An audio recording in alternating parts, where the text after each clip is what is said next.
कभी किसी ट्रिप का सबसे खूबसूरत हिस्सा वो नहीं होता जब आप वहां पहुंचते हैं, बल्कि वो होता है जब आप प्लान कर रहे होते हैं, नक्शे पर उंगली फिरा रहे होते हैं, नाम जुबान पर आजमा रहे होते हैं और दिल में पहले से वहां पहुंच चुके होते हैं।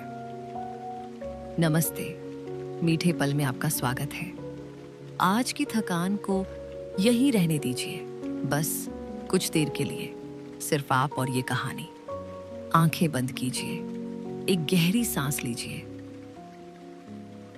और अब धीरे धीरे चलते हैं उन दिनों में जब गर्मियों की छुट्टियां एक पूरी दुनिया होती थी, जो एग्जाम के आखिरी दिन से शुरू होती थी। मई का महीना था, आखिरी पेपर, आखिरी सवाल और एक 14 साल का लड़का जिसका दिमाग कब का एग्जाम हॉल छोड़ चुका था। वो तो पहले से पहाड़ों पर था। ये कहानी किसी बड़े सफर की नहीं है। कोई ट्रेन नहीं चली, कोई पहाड़ नहीं आया, बस एक दोपहर, एक पुरानी नोटबुक और वो खुशी जो पहुंचने से पहले होती है। एग्जाम हॉल की घड़ी में अभी 10 मिनट बाकी थे। सोनू की पेन रुकी हुई थी। आखिरी सवाल का जवाब वो लिख चुका था, पर उठने का मन नहीं हो रहा था। खिड़की के बाहर एक पेड़ था जिसकी पत्तियां धीरे धीरे हिल रही थीं और सोनू के जहन में रोहतांग पास की तस्वीर थी, सफेद, ठंडी, विशाल। घंटी बजी और वो बाहर निकल आया। मई की धूप ने एक ही बार में सब कुछ याद दिला दिया। गर्मी थी, छुट्टियां थीं और पापा का वो एक वादा था जो उन्होंने किसी इत्मीनान वाली रविवार की सुबह चाय पीते हुए कहा था। इस बार शिमला चलेंगे, कुल्लू भी और मनाली भी, बस इतना बोल दिया था। पर सोनू ने उसे 3 महीने से संभाल के रखा था। सोनू घर पहुंचा तो दरवाजा मम्मी ने खोला। उन्होंने कुछ पूछा नहीं, बस किचन की तरफ मुड़ गई और थोड़ी देर में नींबू पानी आ गया, ठंडा ठंडा। सोनू ने एक सांस में पिया। गर्मियां शुरू हो गई थी। कमरे में जाकर उसने स्कूल बैग एक तरफ फेंकी और सीधे बेड के नीचे हाथ डाला। वहां थी वो नोटबुक, क्लासमेट की, लाल कवर, थोड़ी मुड़ी हुई। अंदर के पेजेस पर 3 महीनों की मेहनत थी। मैगजीन से काटी हुई तस्वीरें थीं। शिमला की मॉल रोड, कुल्लू की नदी, मनाली का वो पुराना मंदिर और रोहतांग पास, जिसकी तस्वीर उसने 2 जगह लगाई थी, एक पेज पर और एक कवर के अंदर। पेंसिल से एक रफ मैप भी बनाया था, जगहें गोल करके, लाइंस खींची हुई जो शायद रोड्स थीं। सोनू को पता नहीं था, पर लगती थी सही।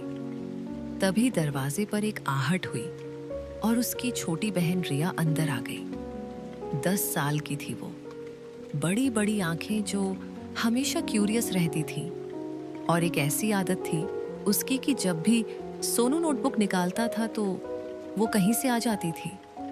आई भी चुपचाप, दरवाजे पर थोड़ी देर रुकी रही। सोनू ने नजर उठाई और कहा, आ जा। वो आ गई और सामने पालथी मारकर बैठ गई। सोनू ने नोटबुक खोली और मम्मी का फोन उठाया, गूगल मैप्स खोला, उंगली रखी दिल्ली पर। सोनू बोला, देख, यहां से चलेंगे। उंगली खिसकी, शिमला, फिर कुल्लू, फिर मनाली। नाम लिए जैसे कोई जादू के शब्द हों, धीरे धीरे, ठहर ठहर कर। रिया ने स्क्रीन देखी, फिर सोनू का चेहरा देखा। कितने दिन? सोनू बोला, कम से कम 10। रिया की आंखें बड़ी हो गई। मैप फ्लोर पर रख दिया, नोटबुक भी, और वो दोनों जमीन पर बैठ गए। सोनू एक्सपर्ट की तरह बता रहा था और रिया सुन रही थी। सोनू ने कहा, शिमला में मॉल रोड है, वहां टॉय ट्रेन चलती है। Toy train? रिया सीधी बैठ गई। हाँ, पर असली ट्रेन भी है, रात को चलती है, पहाड़ों के बीच से। रिया ने थोड़ा सोचा और पूछा, हम किस बर्थ पर सोएंगे? साइड लोअर, विंडो वाली? सोनू बोला, हाँ। वो दोनों एक सेकंड के लिए चुप रहे। ट्रेन की खिड़की से बाहर के अंधेरे खेत दोनों के जहन में थे, अभी सिर्फ कल्पना में, पर दिख रहे थे। मनाली में क्या खाते हैं? रिया ने पूछा। सोनू ने फोन उठाया और टाइप किया, मनाली में क्या खाते हैं? रिजल्ट्स आए और उसने नाम पढ़े, जुबान पर उलटे पलटे। सोनू ने कहा, सिड्डू। रिया ने पहली बार सुना था। वो बोली, क्या? सोनू ने समझाया, सिद्धू, एक ब्रेड होती है पहाड़ों वाली। रिया ने पूछा, कैसी होती है? सोनू बोला, पता नहीं, पर खाएंगे। फिर बाबरू। बाबरू? रिया ने दोहराया। हाँ, पप्पू जैसा नाम है। दोनों हंसे। अख्तोरी भी? यह तो किसी से भी नहीं बना। रिया ने कहा, मैं तो मैगी खाऊंगी। सोनू ने बड़े सीरियस होकर कहा, वहां मैगी अलग होती है। उसने थोड़ा रुककर पूछा, कैसे अलग? पहाड़ों वाली। रिया थोड़ी देर सोचती रही और फिर मान गई। लिस्ट बनाने का वक्त था। सोनू ने नोटबुक में नया पेज खोला और ऊपर लिखा, क्या क्या ले जाना है? सोच और फिर लिखा, गर्म कपड़े, कैमरा, डायरी। रिया ने झांक कर देखा, चॉकलेट। सोनू मुस्कुराया और लिख दिया। रिया खुश हो गई। और रेनकोट? उसने पूछा। हाँ, लिख दिया। Extra socks? हाँ, लिख दिया। लिस्ट बढ़ती गई और हर चीज जो लिखी गई वो एक छोटा वादा था, सोनू का रिया से। एक पल आया जब सोनू चुप हो गया। उसके हाथ में रोहतांग पास की तस्वीर थी, मैगजीन से काटी हुई, किनारे थोड़े उखड़े हुए। उसने उसे देखा, बस देखता रहा। सफेद रास्ता था, दोनों तरफ बर्फ थी और ऊपर नीला आसमान था। रिया ने देखा कि सोनू कुछ बोल नहीं रहा और वो चुप रही। कुछ देर बाद सोनू ने धीरे से कहा, इस बार पक्का है? रिया ने सुना। वो दोनों जानते थे कि पिछले साल भी प्लान बना था और ट्रिप नहीं हुई थी, पर इस बार पक्का। रिया ने बस हाँ में सिर हिला दिया।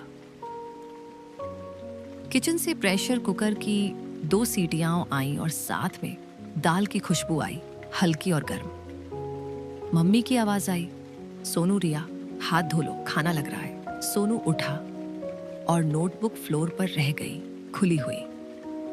रोहतांग पास वाली तस्वीर ऊपर की तरफ थी। छत का फैन धीरे धीरे घूम रहा था और शाम की सुनहरी रोशनी खिड़की से आ रही थी। रिया ने एक बार और नोटबुक को देखा, फिर उठकर भाई के पीछे चल दी। खाने की मेज पर सोनू के जहन में ट्रेन अभी भी चल रही थी। रात के अंधेरे में, पहाड़ों के बीच, खिड़की से हवा आ रही थी। मनाली अभी दूर था, पर आज की शाम बिल्कुल पास थी और वो काफी था। कभी कभी सफर वहां नहीं होता जहां आप जाते हैं, वो होता है उस शाम में, उस नोटबुक में, उस मैप पर रखी उंगली में।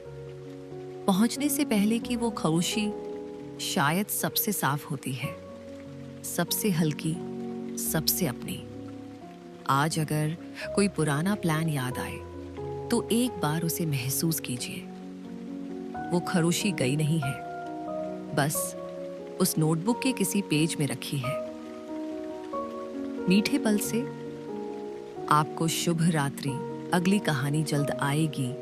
तब तक अपना ख्याल रखिए।